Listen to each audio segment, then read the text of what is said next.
Gusto naman akong ordinansa banning the sale, rental, transfer, distribution, manufacture and or production sa pirated, counterfeit, non-compliant or fake goods kag medicines.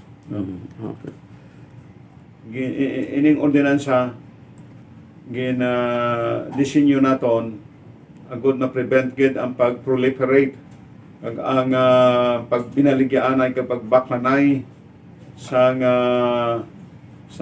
counterfeit, pirated, non-compliant o kung fake nga mga goods kapin pa mga medicines diri within the territorial jurisdiction of the province of Iloilo.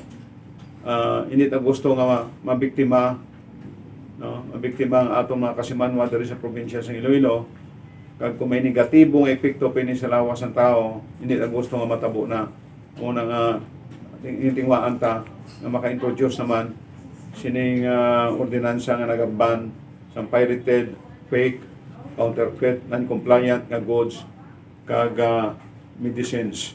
About goods, medicines, dala na diri board ang cosmetics, kag na-include man bala initri ang ginabaligya sa online kasi pagbakal pagabot diri kay kalabanan subong may report sa Manila nga ginapangabay Manila ang Congress nga imbestigaran kay kadamo na ginabaligya man sa online nga mga fake. Dala na sa online, di basta goods lang, kag medicines dala na sa online. Ang cosmetics dala man na, goods dala man. Era na sa definition, cover na sa definition sa aton nga goods.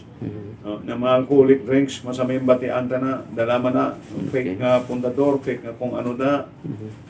Hasta sigarilyo, dala taman.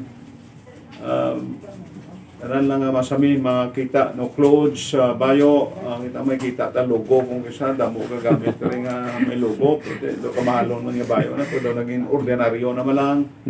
Kana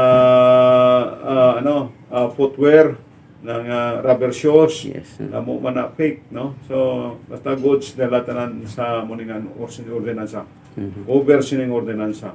So subong man mga medicines, no? Committee report ko na. After that committee report, the calendar for second reading in our probably a session after this coming session, no? Diskusyon na muna sa second reading. Okay. Okay, Bert, damo lang batian natin yung PK, construction materials, spare parts ng salakyan, muna medicine, bulong, daw ang PK.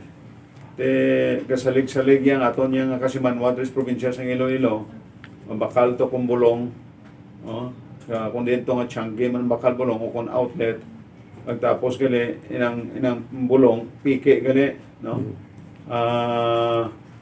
Substandard, hindi wala nag-comply sa kung anong dapat nga standard requirements siya ng bulong tingala kung kisa tuwan kasi manwa nga nag-take na pila ka bises hindi man gyapon epektibo hindi kaluluya to kasi manwa